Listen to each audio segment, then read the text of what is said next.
Olá, bem-vindos ao nosso podcast PodioDev, a neurociência na criação dos filhos. Eu sou Bruna Trevisan, psicóloga, mãe do João e da Catarina. Eu sou Graciele Azevedo, sou psiquiatra da infância e adolescência e mãe do Heitor. E hoje nós vamos falar sobre TDAH, transtorno de déficit de atenção e hiperatividade. Isso aí, vamos lá, né? Um episódio inicial, porque eu acho que é um tema que vai voltar, não né? se esgota, né? Com assuntos São muitas específicos e tal. Mas realmente é um transtorno com uma prevalência bem significativa e que gera muita dúvida, né? Assim, sobre a identificação, manejo... Idade. Porque também é um transtorno que...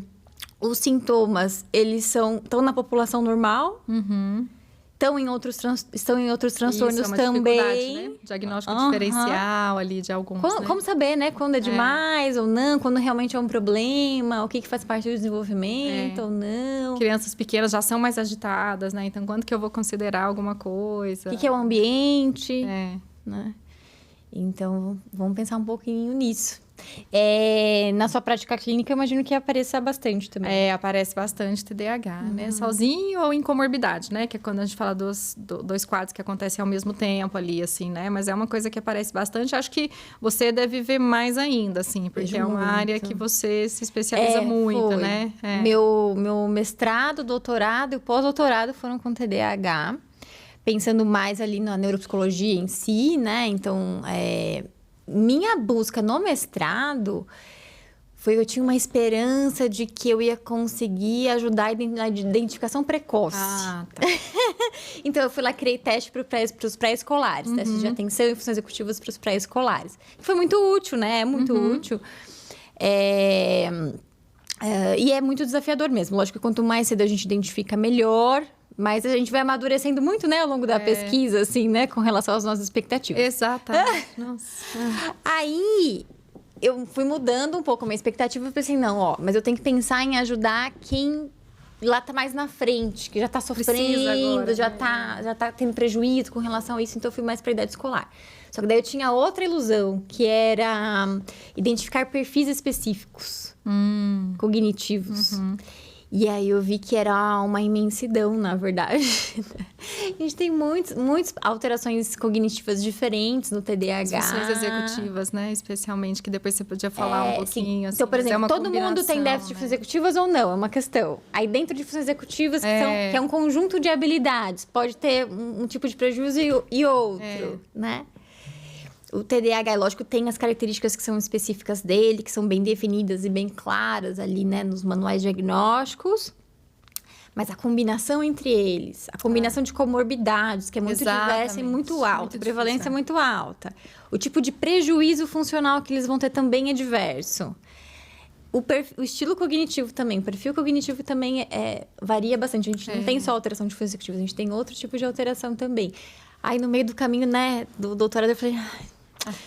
deu até falei, e agora, né? O que eu faço quando eu descobri que não era bem aquilo que eu ia chegar, ter como resultado? Ainda mais em número de sujeitos, né? Para eu conseguir definir um número de perfis tão grande, eu precisaria de uma amostra absurda, que eu não ia conseguir, né? Então, tive que mudar um pouco a minha expectativa com relação aos resultados que eu alcançaria, assim. Mas também foi produtivo no sentido de também continuar desenvolvendo instrumentos para identificar e tal, né? Então, isso foi bem interessante, né? Enfim, eu acho que a gente pode falar dúvidas gerais também com relação a como ajudar. Como ajudar, eu acho que é esse o principal. Quando eu falei assim, nossa, se eu for gravar alguma coisa com a Bruna, porque como psiquiatra, né, eu trabalho muito com o papel do diagnóstico, eu conheço algumas coisas sobre intervenções não farmacológicas, né, assim, apesar do meu principal foco, mas é aquela coisa das dúvidas do dia a dia dos pais mesmo, né, assim, que é como ajudar, e como ajudar pensando em autonomia também, né, assim, o que eu ofereço de ajuda e o que eu preciso trabalhar mais autonomia ali, né? Então, assim, eu não sei se a gente precisa começar falando um pouquinho o que é o TDAH, né? Se você puder falar um pouquinho mais aí, então, o que é o TDAH, né? Quais são as principais características? A definição, assim, pelos manuais diagnósticos tem a ver com a presença ou combinação de sintomas relacionados à desatenção, hiperatividade e impulsividade, que podem vir os três, podem vir só dois ou um, né? desses, né? E só que esses sintomas, né, de desatenção, então, de não se distrair com qualquer tipo de estímulo, né? De conseguir fazer as tarefas até o final, de não perder as coisas, etc, né? No caso da desatenção, ou comportamentos hiperativos impulsivos, né? De interromper os outros, não esperar a vez, tá sempre inquieto, precisando se movimentar, né? Tem que estar muito frequente, tem que ter um número considerável de sintomas, tem que causar prejuízo. O impacto, né? E tem que estar ao longo do desenvolvimento. Uma coisa muito importante pra gente bater na tecla é que a gente não adquire TDAH. É uma dúvida frequente, assim, eu expor as telas, ou dar muito açúcar, ou o tipo de educação que eu dou pro meu filho, isso pode gerar TDAH? Não, porque é um transtorno do neurodesenvolvimento. Né? Então, a contribuição genética é muito alta. Cerca de 70%, né, do TDAH é explicado pela genética. Mas eu acho que essa é a coisa assim, eu não posso causar TDAH, mas eu posso estar levando a prejuízos, né, de desatenção, meio que mimetizar alguns sintomas, ou intensificar alguma coisa de um TDAH que já existe. Então, alguns estudos mostram que, por exemplo, exposição à tela excessivamente faz com que a criança tenha ali uma sustentação atencional mais curta, busque por estímulos mais imediatos e mais intensos, dependa muito mais dessa recompensa imediata. Mas isso não vai ser TDAH. Exatamente. Né? E acho que as famílias misturam, né, um pouco, né? Tem isso mesmo. Mas é isso, às vezes mimetiza, né? Então, dependendo de como é o meu ambiente, aí é uma coisa importante da gente avaliar, né? Esse ambiente, assim, ó... Né, essa criança, ela realmente tem TDAH ou tem algo do ambiente que colabora? Né? Exatamente. E a gente tem algumas teorias, né? De pesquisadores bem renomados. Então, o Barkley, por exemplo, que é um estudioso que eu gosto bastante, né? Acho que você indica até um livro dele, né? A mentoria, né, para psicólogos, a gente usa como livro base. Assim. Eu tirei um print quando você falou, eu já peguei, já dei uma lida, né? Mas ele tem uma linguagem gostosa, assim, sabe? Bem didático, assim, né? E ele coloca aqui, quando a gente vai avaliar os TDAHs nas pesquisas, a gente vai trabalhar, obviamente, com grupos. TDAH, controle, né? Então, nessa pesquisa, a gente vai ver que nem todos os pacientes vão ter... Assim, no geral, os pacientes vão ter características em comum. Então, por exemplo, grande parte dos TDAHs vão ter déficit de funções executivas. A gente vai ter um episódio para falar melhor das funções executivas. Eu acho que sim, mas tem que dar uma explicadinha, né? Em funções executivas. Isso que eu ia falar, mas é bom explicar um pouquinho, porque atenção, inteligência, memória, as pessoas têm uma ideia, mas funções executivas. A hiperatividade, a impulsividade também é meio óbvia, né? Muito visível, assim. Mas funções executivas a gente não conhece de uma maneira geral. As funções executivas são essas habilidades que têm a ver com o nosso comportamento direcionado à meta. Então, é um conjunto de habilidades, na verdade, que vão fazer com que a gente consiga estabelecer uma meta, direcione o nosso comportamento para ela, mantenha nosso comportamento, crie estratégias para alcançá-la, flexibilize quando necessário, tenha um autocontrole, né, para poder falar, olha, vou no mercado comprar farinha, não vou comprar chocolate, né? Então, manter essa minha meta e não me distrair com outros...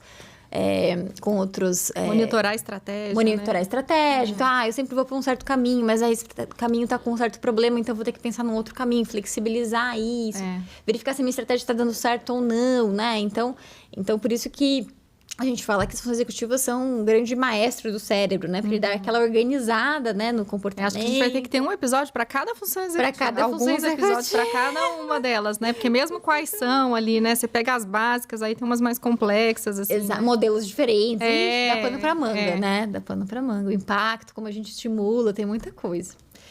Mas, então, no geral, a gente tem isso, né? As características de que tem déficit de funções executivas está muito sobreposto aos comportamentos do TDAH, né? Por definição, assim, né? Porque tem a ver com esse autocontrole, com não se distrair, conseguir manter o foco, se organizar, planejar, né? Então, é muito parecido, né? Só que quando a gente aplica testes mesmo de funções executivas em indivíduos com TDAH e sem TDAH, a gente vê que realmente... quem tem TDAH tem mais tendência. Mas quando a gente vai ver no individual, dentro do grupo TDAH, nem todos, naqueles testes, têm déficit de funções executivas. Essa é uma limitação até dos testes. Então, aí o Barkley diz isso. Na teoria dele, ele diz que não, olha. Inclusive, ele acha que o TDAH não deveria chamar TDAH, transtorno de déficit de atenção e hiperatividade. Deveria chamar transtorno da desregulação. Tá. O transtorno do déficit de funcionamento executivo, porque ele entende que sim, essa alteração de funções executivas e autorregulação está por trás da explicação do TDAH. E que, na verdade, a gente acaba não identificando de uma maneira generalizada pela limitação da testagem que a gente tem. Porque o indivíduo, ele, na testagem, ele controlada, né? Um a um, sem estímulos externos, num tempo curto, sem mais demandas. Uma motivação, talvez, né? Para aquilo maior. A motivação que é uma chave do TDAH. A motivação é assim, olha, para aprender a lidar com o TDAH, usa a motivação. Assim, né? Faz toda a diferença. Então, isso interfere ali no resultado que ele vai ter. Então, ali no consultório, a gente aplica a avaliação, aí no teste o pai fala, tá vendo? Não, foi bem no teste. Ele consegue. Tá vendo? É preguiça, né? Falta de caráter, né? Só que na vida, quando ele tem que lidar com uma sala de aula, com muitos estímulos, com questões emocionais, sociais... Aí não dá conta de sustentar, manipular essa informação, organizar, né? Então, só que ao mesmo tempo, para avaliar isso com tanta variável, realmente a gente perde, né? Eu acho que às vezes até assim, escalas, né, questionários para a escola, às vezes eles são mais fidedignos do funcionamento para alguns do que alguns testes, né? Sim. Porque alguém olhando ele funcionar no mundo real, uma observação do mundo real, né? Às vezes ela é importante também. Mas sabe o que eu achei legal que você falou, essa coisa dos pais trazerem isso? Ah, mas aqui ele fez e lá não faz. E o negócio da motivação. E aí os pais trazerem assim, mas quando ele joga videogame... Isso é clássico. Quando ele joga videogame, ele fica super concentrado. Pode ser TDAH? E aí? Com certeza pode. Inclusive, é mais evidente a tendência dele se engajar em uma atividade que é altamente estimulante, que dá recompensa imediata, muito maior no TDAH. A discrepância entre o quanto ele se envolve numa dessa e quando ele numa que não é tão motivadora e não é tão estimulante é muito maior do que nas pessoas típicas, assim, né? Ele vai ter muito mais dificuldade em tarefas entediantes, que vai depender muito mais dessa autorregulação. Aí, na verdade, o que vai acabar acontecendo é que ele vai depender mais da heterorregulação, né? Das pessoas ajudarem ele a direcionar, as pessoas ajudarem a tirar esses estímulos distratores, oferecerem oportunidades dele treinar a sustentação da atenção. Porque é isso que eu acho que traz outras dúvidas. Mas ele tem que aprender a se virar. Né? Mas acho que eles não entendem que aprender a se virar é construir um ambiente que eu vou ajudá-lo a desenvolver as ferramentas para se virar um dia sozinho, que não é minha meta de agora. Então, às vezes, eu vejo muitos pais insistindo numa coisa assim, não, mas eu já falei que ele precisa sentar e estudar.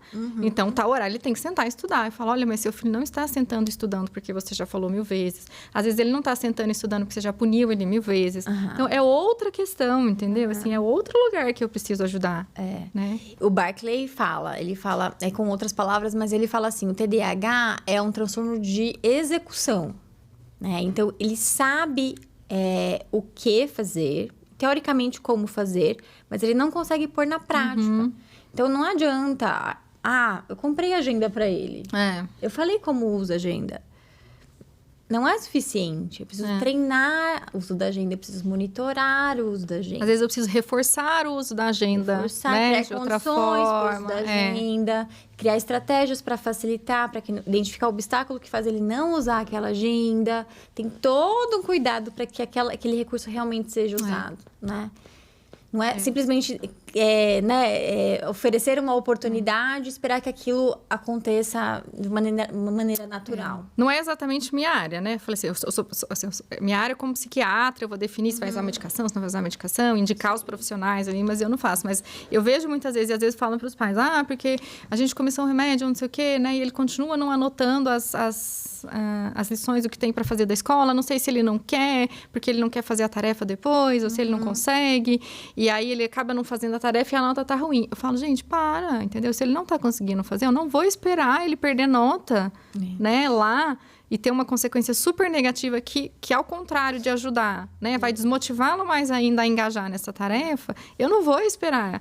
Então, eu implementei alguma coisa, eu vou checar se está tendo resultado. Mesmo que eu tenha que fazer uma dupla checagem no começo, de falar, eu vou deixar ele tentar anotar sozinho e eu vou checar com a professora e confirmar. E se ele não estiver anotando sozinho, aí eu tenho que pensar, olha, por que ele não está anotando sozinho com o que eu já tentei? O que eu preciso fazer diferente, né? E os pais vêm com essa, não, mas ele tem que se lascar, entendeu? Assim, e eu entendo que em determinadas situações os pais são, assim, aí tá protegendo demais. Sim. Né? Sim. E eu acho que é esse, né? Não sei se você tem alguma dica, mas esse balanço entre, assim, olha... mesmo. Proteger demais da autonomia, né? Porque porque o que acontece? É aquela história, né? Nós, enquanto pais, a gente tem milhares de demandas para lidar e etc, etc. Então, o que acaba acontecendo? A gente faz por eles, porque é mais fácil e menos estressante. Porque se a gente dá a oportunidade de treinar, a gente vai precisar treinar, a gente vai precisar monitorar, a gente vai ter que tolerar que vai demorar muito para acertar, vai ter muita falha. Então, assim, é custoso, né? Então, acaba acontecendo, para a vida funcionar, eu acabo fazendo, deixa que eu deixo organizado, deixa que eu facilito isso. Só que daí, depois é adolescente e a gente espera que aquela habilidade esteja desenvolvida, mas não deu oportunidade, não treinei, né? E não cuidei disso antes, né? É super difícil mesmo. Então, a gente tem que pensar que a gente tem que dar oportunidade, mas a gente tem que entender a limitação, entender qual recurso a gente precisa dar para que aquilo aconteça. Qual é o tanto de suporte que eu preciso dar para que aquilo aconteça e sem estar fazendo por ele, né? Exato. Sem ser tão invasivo, assim. E uma forma da gente pensar isso, de uma maneira geral, não só para o TDAH, né? Assim, a gente olhar para a criança e não ter expectativa, primeiro, não ter expectativa de treinar muitas habilidades de uma vez.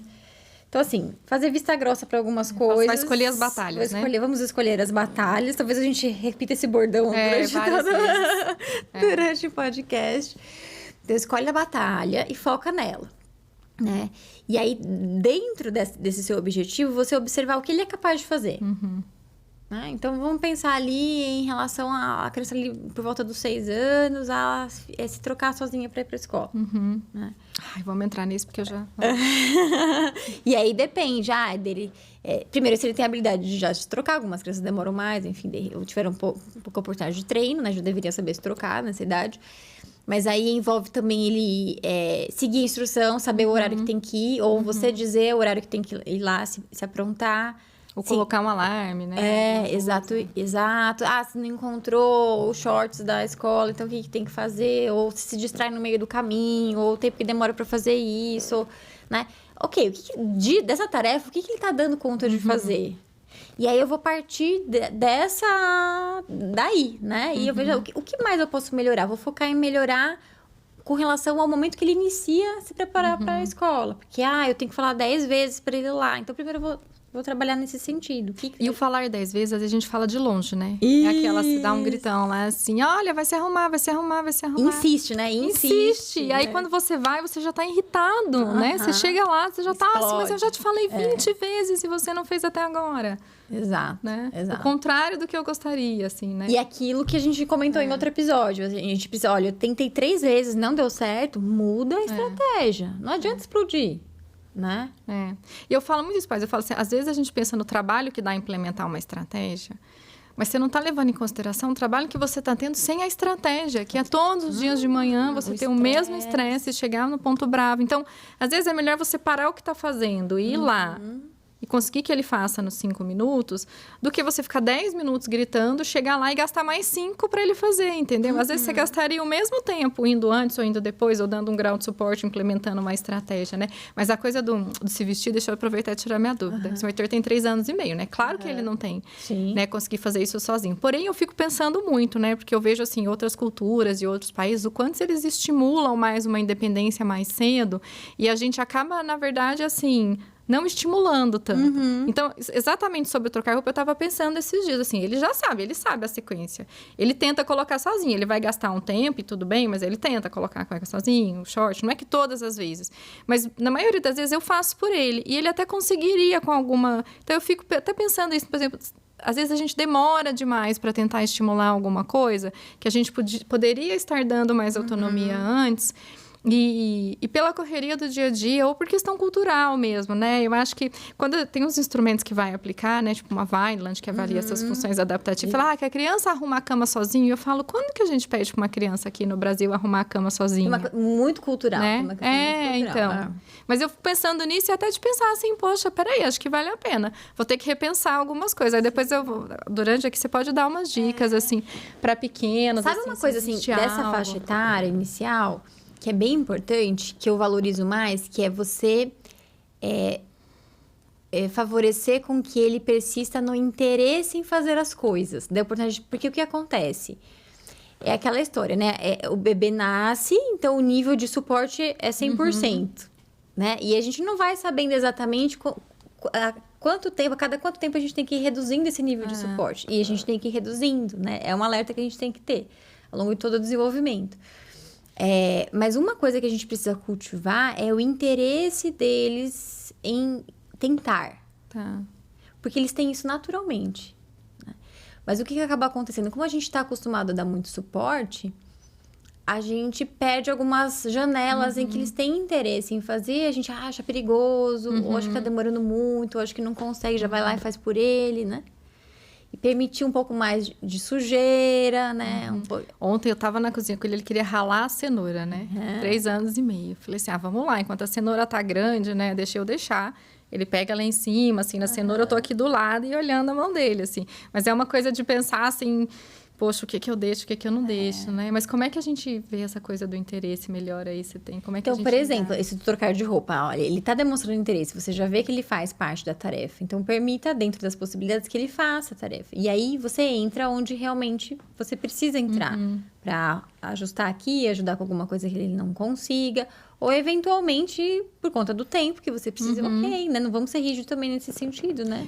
O que eu fiquei pensando, assim, né? Tipo, eu tenho um livro que eu li, assim, que chama The Rye Manual, né? Da Magda Gerber, que ela fala muito uma coisa de também você diferenciar para a criança os momentos, porque essa coisa de flexibilidade cognitiva, de entender que agora, porque ele acorda, eu vou lá, e a gente se abraça, ai que legal, que acordou, que dia bonito, nanã, tá numa brincadeira, me conta alguma coisa, e de repente tem que trocar de roupa, entendeu?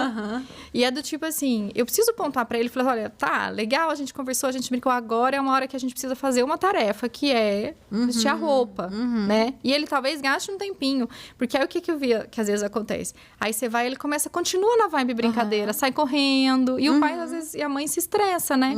Que ele sai correndo, mas ele ainda tá na cabecinha da brincadeira ali que ele tava antes. Isso. Né? Então, assim, talvez identificar, olha, agora mudamos, né? Agora a gente é um task shift, a gente mudou de tarefa. Isso, avisar com antecedência dentro de... Resolve, não resolve, mas uma antecipação ajuda, né? E de tentar entender, legal, a gente tá brincando e tudo, mas a gente também precisa concluir essa tarefa, né? E você pode fazer sozinho, eu quero muito que você faça sozinho e tudo, mas eu tenho um tempo aqui, né? Quando der esse tempo, eu vou precisar fazer por você. Né? E no TDAH, essa estimativa do tempo, ela é bem ruim, difícil. Né? Ela é bem difícil. Em estimar e monitorar a execução em função daquele tempo, né? Eles se perdem muito no tempo. Eles fazem um planejamento totalmente distorcido com relação ao tempo. Eu brinco com as famílias daquelas, se eu tenho um compromisso às 8, 10 para as 8, agora eu acho que dá tempo de eu tomar banho, trocar de roupa, falar no telefone, fazer não sei o que eu vou conseguir fazer tudo isso em 10 minutos e tá lá às 8, né? Então, uma intervenção que a gente faz é isso, faz um planejamento. Quanto tempo, o que você tem que fazer, então, amanhã de tal hora, tal hora? Vamos colocar aqui. Okay. Quanto tempo você acha que você vai demorar? O que você precisa fazer? Dentro de cada uma dessas horas que você precisa fazer, quanto tempo você acha que você demora? Ok, vamos tentar, vamos experimentar. Até na sessão a gente fez, vamos planejar a sessão de hoje? Como você acha que vai acontecer e tal? E aí testa. E, no geral, o que a gente vê é que não foi de acordo com o planejado. E é assim, a gente vai treinando e ajustando. Ok, então vamos revisar o nosso planejamento? O que não deu certo? Por que não deu? O que você acha que aconteceu? Né? E aí, nisso, a gente vai treinando esse monitoramento, essa estimativa. Cura? Não. Mas a gente consegue desenvolver estratégias para lidar com essa dificuldade, né? O que acontece naturalmente com muitos TDAHs que vão descobrir só o transtorno na vida adulta. Que naturalmente eles foram desenvolvendo isso, com vários prejuízos ao longo da vida, mas por outro lado foram desenvolvendo e acabaram não sendo identificados por terem desenvolvido essas estratégias meio ali na tentativa. Às vezes com sofrimento, gera um transtorno ansioso, isso, né? E tudo. Vai procurar ajuda pela ansiedade, pela depressão, pelo uso de drogas, etc, etc. E aí descobre o TDAH. Né? Ou porque o filho vai avaliar, né? Aí isso é bem típico, Mas essa coisa, por exemplo, tem uma dúvida que as famílias me trazem com alguma frequência, é assim, dá para prevenir? Acho que a gente já adiantou que, assim, ele é altamente genético, né? Então, em termos de prevenção primária, aquela prevenção que fala assim, então não vá desenvolver o TDAH por algo que eu fiz ou deixei de fazer, a gente não consegue, né?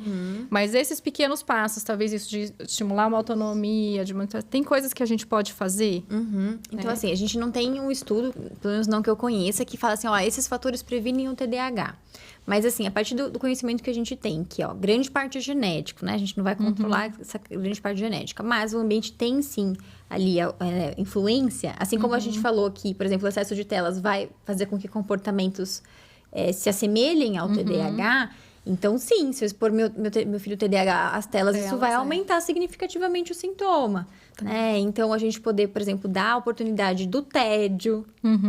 Né? Dele reduzir o número de possibilidades de distração para que ele persista ali nas atividades, para que ele treine essa sustentação da atenção.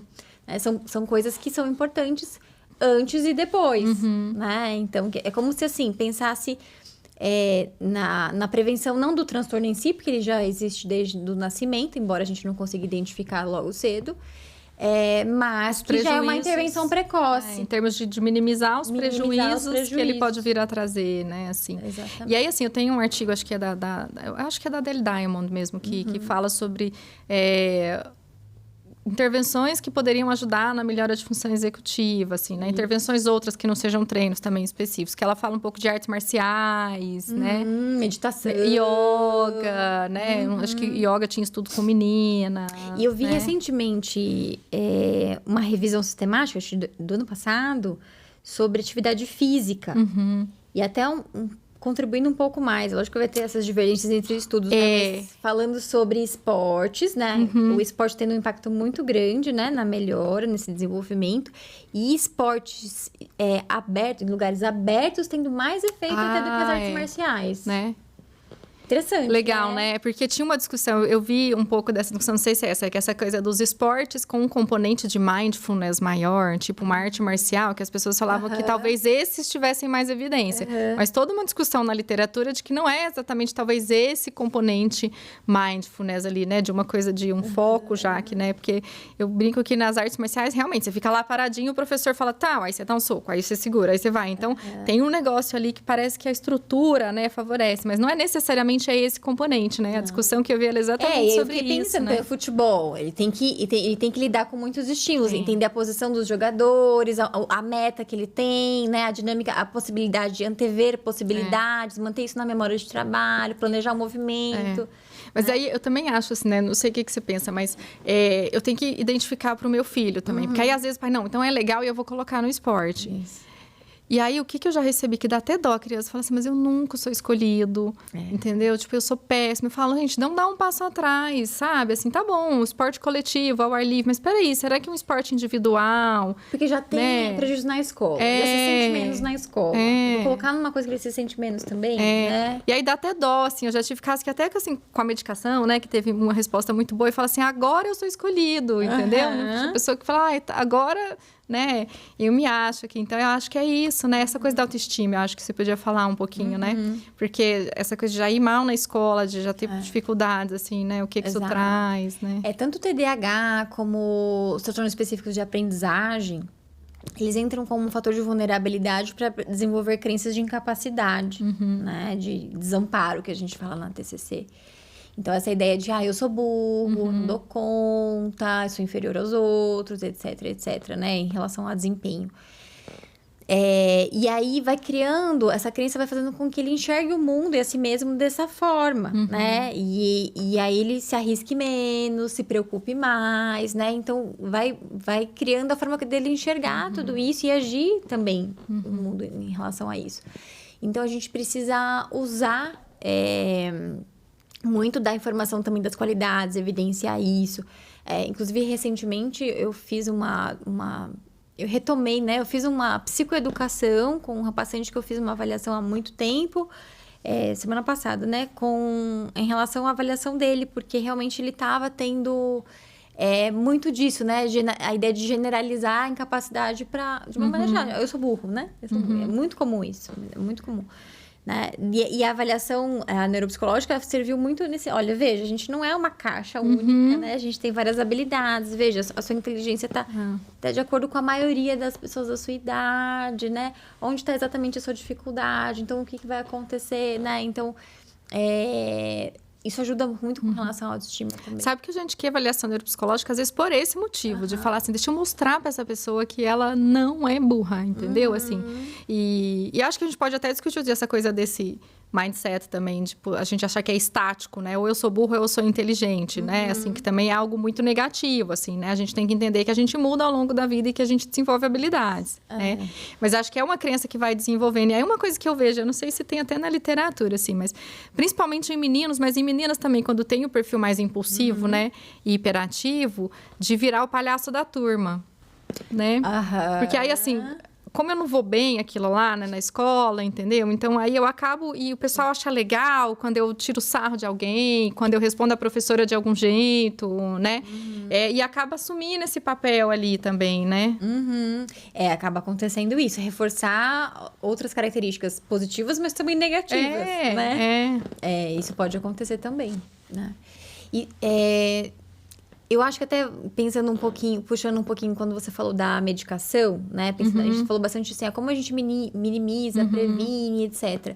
E tem muita dúvida sobre a medicação, né? E quando a gente vê os estudos, a gente vê que realmente a intervenção que tem mais efeito é a medicação. A partir de 6 anos, né? Antes de 6 anos, então, seria legal você falar um pouquinho mais sobre a medicação. Eu acho que assim, se a gente for pensar na psiquiatria no geral, assim...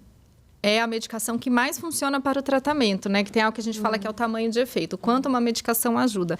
Não adianta muita gente citar os números, porque ele não é um número intuitivo, não é 100%, 90%, não é isso. Então, mas assim, é o maior tamanho de efeito que a gente tem na psiquiatria. A medicação ajuda demais, né? E é um caso em que a medicação, ela é, a partir de 6 anos, a medicação é praticamente superior a qualquer outra intervenção que a gente fizer isoladamente, né? Que normalmente a gente compara mais isoladamente ali, né? Então, assim, de fato, é uma coisa que a medicação costuma ser muito benéfica, né? E os pais têm muita dúvida, muito preconceito com a medicação e de dependência, né? E, inclusive, os estudos mostram, né, que o tratamento tratamento do TDAH, né? O precoce ali, né? Desde cedo previne o envolvimento com drogas na adolescência, que, como você falou, é um dos caminhos ali que aumenta, né? Então, ter TDAH aumenta o risco de se envolver com drogas, né? E o tratamento, né? O tratamento medicamentoso, ele previne, né? Este caminho aí, né? Previne outras comorbidades. Outras comorbidades, né? Além do uso de drogas também. Mas, assim, acho que o uso de drogas é o chamativo porque as pessoas vêm com essa preocupação de que esse remédio vai causar uma dependência. Isso, é né? verdade.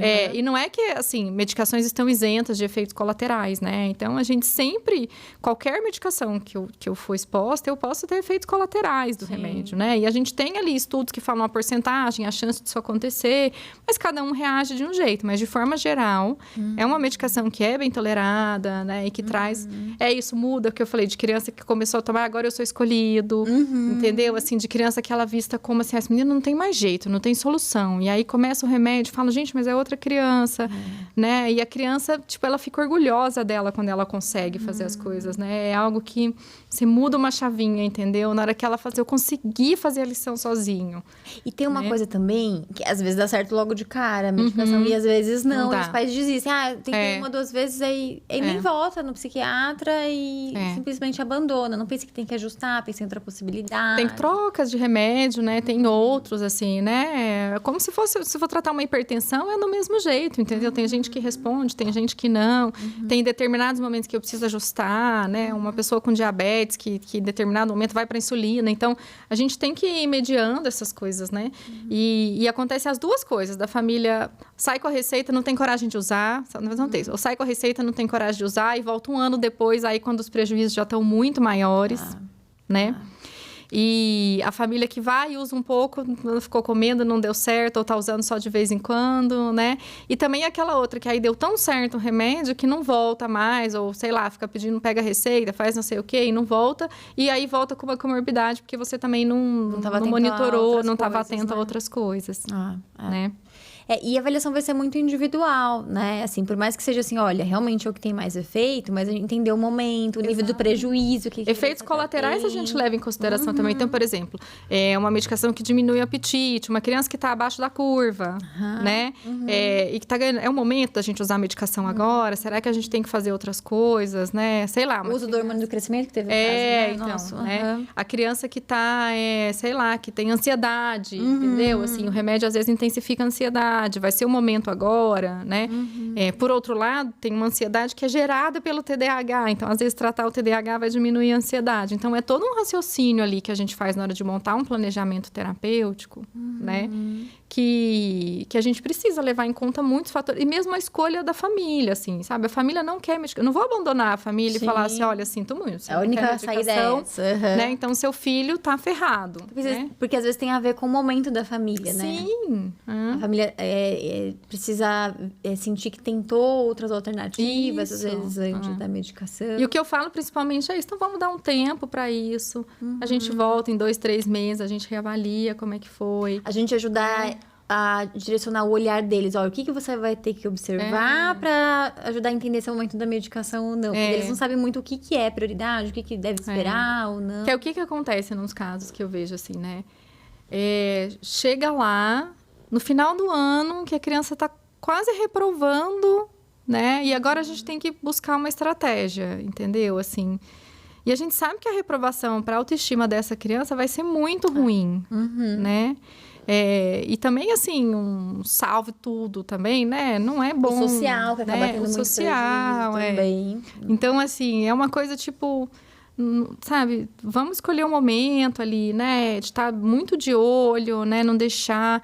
E, assim, um ano, né? Acho que a gente podia falar, que eu acho que aquele TDAH... que passou meio batido, assim, né? E que desenvolveu umas estratégias, ou que é muito inteligente. E aí eu falo para as famílias, olha, às vezes o que ele aprende, se ele ficou 5 minutos prestando atenção, ele já sacou. Mas o percurso escolar dele, em algum momento, vai exigir, a não sei que ele esteja, assim, sei lá, muito fora da curva, em algum momento ele vai exigir um tempo maior de atenção, um tempo maior de persistência numa tarefa para ele aprender, né?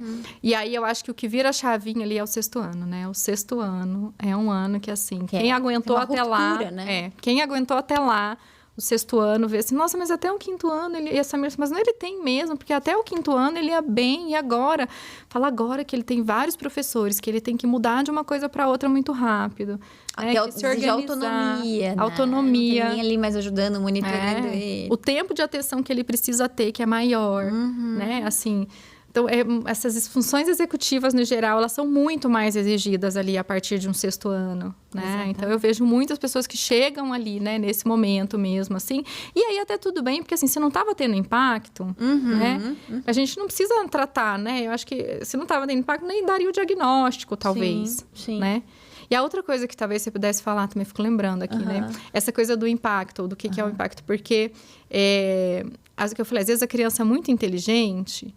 O impacto, ele passa batido, porque eu tenho que compará-la com ela mesma e não com a média ali, né? E ela pode estar perdendo coisas, né? Exatamente, pode estar tendo essa compensação, né? A criança muito inteligente que compensa com estratégia, ou tem muito suporte, né? E aí, com muito suporte, a gente não enxerga. E aí, depois do momento em que perde esse suporte por algum motivo, isso aparece.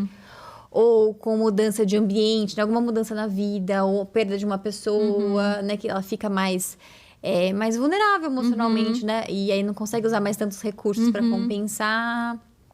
Assim, a sua resiliência ali fica mais fragilizada, acaba aparecendo, né? Então, e o prejuízo não precisa estar relacionado especificamente a desempenho escolar, né? Então, a criança pode... não é um critério diagnóstico, como é no transtorno específico de aprendizagem, né? Ela pode realmente ter notas ok, né? E ter prejuízo no social, ou desenvolver comorbidades, né? Ou em casa, ter um nível de estresse muito grande. O TDAH tem um desafio que é isso, né? Passa muito pela dúvida de desvio de caráter, assim. Né? Ele não se esforça, ele faz isso pra me provocar, ele sabe fazer, porque quando a data tá próxima, ele vai lá e faz muito bem feito. A recuperação, ele tira a nota máxima. Exatamente, exatamente. Quando eu grito, ele faz. Né? Mas o videogame, ele faz. Isso, exatamente. Então, assim... Obviamente, porque o TDAH ele vai funcionar com recompensa imediata, com recompensa muito significativa, né? Que tem com um menor esforço para a tarefa, com menor esforço, ele tem um retorno maior, né? Com o prazo, que o Barkley fala da miopia no tempo, né? Então, precisa estar lá na frente da cara dele para ele falar assim, agora eu vou lá fazer. Ele não consegue pensar, olha, daqui 2 dias eu tenho que entregar uma tarefa que é enorme, então eu não vou conseguir fazer 1 hora antes de entregar. Ele não tem esse pensamento, né? A coisa precisa precisa, né, a água bater na bunda para poder se movimentar. E é o funcionamento dele. E passa como falta de vontade mesmo, né? Então, isso causa dúvidas, né? Na família, especialmente sobre, ok, o quanto exigir, o quanto de suporte, né? Voltando um pouco no assunto. E eu acho que tem uma coisa que os pais trazem que é assim, mas eu vou dar um diagnóstico, aí eu tô meu filho tá colocando numa caixa, não sei o que. Eu falo, olha, ele já tá na caixa do vagabundo, né? Do irresponsável. Isso. Né? Na verdade, eu tô tirando ele dessa caixa e falando, olha, isso aqui é algo que a gente vai olhar de um outro jeito, né? E aí, isso volta também na autoestima, né? Que a gente comentou. Porque daí a criança com TDAH, o que acontece? É uma criança que o tempo inteiro está sendo corrigida, né? E exigida. E alguém que fica chamando atenção, e alguém fica no pé. Porque o tempo inteiro, realmente, eles, né, dão esse trabalho. Tem essa demanda, assim. Os pais têm razão nesse sentido. Tem muita coisa que realmente precisa ser corrigida. Só que eu sempre gosto de fazer com os pais o exercício de trazer para a vida adulta, né? Assim, olha, você no seu trabalho, você funciona melhor com elogio ou com crítica? Eu também dou o mesmo exemplo. Num ambiente, né, que mais te incentive o que você faz, mesmo que você faça menos, mas que isso vai progressivamente aumentando o seu desempenho, ou que fale tudo o que você faz de errado e, né, isso não movimenta a criança a melhorar, né? E a gente tem que pensar como ela funciona. Olha, se ela funciona, ela depende de motivação externa, de heterorregulação, ela precisa de alguma coisa que seja mais imediata, né, que seja progressiva, que não seja tão complexa. Então, são esses elementos que a gente vai usar, né? Então, vamos escolher uma coisa de cada vez para focar, ignora o que puder ignorar e foca nesse. Dá recompensa imediata. Não fala que no final de semana, no final do ano, muito menos. No final do ano você vai ganhar. Ou as punições também, né? Aquela punição de assim, então no final do ano você não vai ganhar o presente de Natal. E aí, imagina, você não tem mínimo de efeito, né? Então, a gente cuidar muito dessa autoestima, não de ficar corrigindo também, porque daí a gente só puxa a criança para baixo, aí ela não vai ter mesmo vontade. E aí cria o comportamento opositor, exatamente, que é uma prevalência grande também com TDAH. De concorrência ali, né? Da oposição e desafio com TDAH e tudo, né? Mas acho que a gente vai ter que gravar depois essas coisas mais detalhadas de manejo, até por causa disso. Eu vejo assim, então você tá sem celular em 3 meses. Eu falo, cara, você se ferrou, porque assim, sem celular em 3 meses, você não deu uma meta para ele de como ele recupera, o que ele pode fazer, então, de positivo. Mão, né? E ele abriu mão. Agora, tudo que ia acontecer, daqui a pouco você tirou tudo. Né? E aí, às vezes, a família parte para aquela questão, agora você não vai na festa do seu amigo. Eu falo, não, gente, daí entendeu? Piorou a vida convívio social, entendeu? Sim. Olha, o amor, o convívio social, ele não pode ser, né? Ele não entra nessas coisas, jamais. Sim. A gente não deve trabalhar com punição, assim, de forma geral. Não é que nunca existe nenhum lugar para isso, né? Mas especialmente, né, barganhar e usar como punição, né, o tempo comigo, o tempo com os amigos, o tempo com os avós, não vai na casa dos seus avós, né, isso é péssimo, exatamente, né? Exatamente. Mas é que a gente, assim, acho que como pais, né, quando dá tudo certo, tá ok, né? Mas uma criança que tem algumas questões e as mesmas estratégias que às vezes a gente usou com outro filho e começa a não dar certo, a gente entra num padrão muito errático, né? Então, eu dou exemplos, pais. Eu falo, às vezes eles barram em você sem querer e você tá tão estressado que você explode, tá? E o outro dia ele te deu um tapa e você tá tão pra baixo que você vai chorar no quarto e não aconteceu nada. Sim. Então, a gente começa a ficar, né? Sim. A gente perde o parâmetro, Sim. Exatamente. Então, é que são muitas dúvidas, assim, né? Eu acho que muitas dúvidas. Então, comentem quais aspectos do TDAH vocês gostariam que a gente focassem, né? A Bruna é especialista nessa área. Mas a gente chama a gente também, né? Muito entendida em outros assuntos dentro do TDAH para falar sobre isso. Então, peçam aí nos comentários pra gente, né? Então, eu vou passar para o nosso quadrinho aqui do Pode ou Deve. Isso, vamos né? Então, vamos lá, assim. Pode ou deve adotar estratégias de organização para ajudar uma criança com TDAH? Deve usar, né? Um desafio que a gente não comentou, que depois a gente pode falar, é sobre a grande probabilidade dos pais também terem TDAH, por ser uma questão genética. E aí, os pais também não terem padrões de organização, planejamento, etc, né? Então, a gente vai precisar pensar nos pais desenvolverem minimamente condições para ajudar. Ou um dos pais já estar sobrecarregado, né? Porque o outro é muito disfuncional, disfunção executiva, e um dos pais já está totalmente sobrecarregado com os cuidados. Exatamente. Né? Então, ajudar, mas isso não significa exigir, então, que ele faça coisas que ele não é capaz de fazer, mas estimular, né? Ajudar, que ele desenvolva, com certeza isso facilita muito, vai ser muito útil para a vida dele. Porque é isso, aquela coisa do suporte. Eles acham que ajudar em estratégias é dar um suporte que ele devia se virar. E não é, né? É ajudar a construir. Então, a outra aqui, olha. Pode ou deve informar a escola sobre o diagnóstico de TDAH de uma criança? Alguns pais evitam, mas deve. É importante, né? É lógico que, tem um receio de que eles falem para os outros colegas. Isso, ou que vai ser tratado diferente. Ou que vai ser tratado diferente. Mas aí, a forma, isso vai ser conversado, alinhado com a equipe, com os pais, com a escola, sobre como vai lidar com isso. O que ele precisa? Porque não é a mesma adaptação para todo mundo que tem TDAH. A coisa de fazer prova em sala separada, né? E aí, às vezes, a criança, para a autoestima dela, é ruim, porque ela não quer ficar em sala separada. É ótimo e para outros não, eles se sentem super privilegiados na vantagem, outros se sentem péssimos em fazer isso. Eu falo muita coisa do monitoramento, que eu falo para as famílias, olha, deve contar para a escola, assim, se a escola não souber, ela não vai dar o suporte que ele precisa, não vai saber ajudar, né? E aí você conta e você monitora a sua ação, que é assim, olha, eu acho que aí agora a escola, então, sei lá, não exige que ele faça lição, não exige, não sei, então, se eu acho que não tá dando certo, aí eu vou conversar, né? Toma atitude, monitora o resultado da sua atitude depois, né? E aí, mais uma aqui. Pode ou deve buscar terapia comportamental para uma criança com TDAH? Então, nos estudos, o que a gente tem mais evidência em termos de abordagem, de intervenção? Terapia cognitivo-comportamental é a que a gente tem mais evidência, né? Isso significa que outras abordagens não funcionem? Vai depender da abordagem, da forma que... Mas o que a gente tem mais evidência é a TCC mesmo. E vai ser muito interessante para lidar especificamente com as dificuldades que aquele indivíduo tem. Então, não vai só ajudar a lidar com sintomas de desatenção, hiperatividade e impulsividade, mas vai ajudar, por exemplo, com relação ao impacto que ele está tendo por esses sintomas, né? Então, se o impacto está tendo no social, então vai cuidar de habilidades sociais, ou a forma dele lidar com esse impacto no social. Tá elevando o nível de ansiedade, então vai ajudar a lidar com a ansiedade que vem por conta do TDAH. Então, não só lidar com os sintomas ali específicos do TDAH, né? Eu vou passar a pergunta para você, a gente discute junto aqui, assim. Pode ou deve medicar a criança com jogo TDAH? Para você, então pode ou deve medicar, Grazi.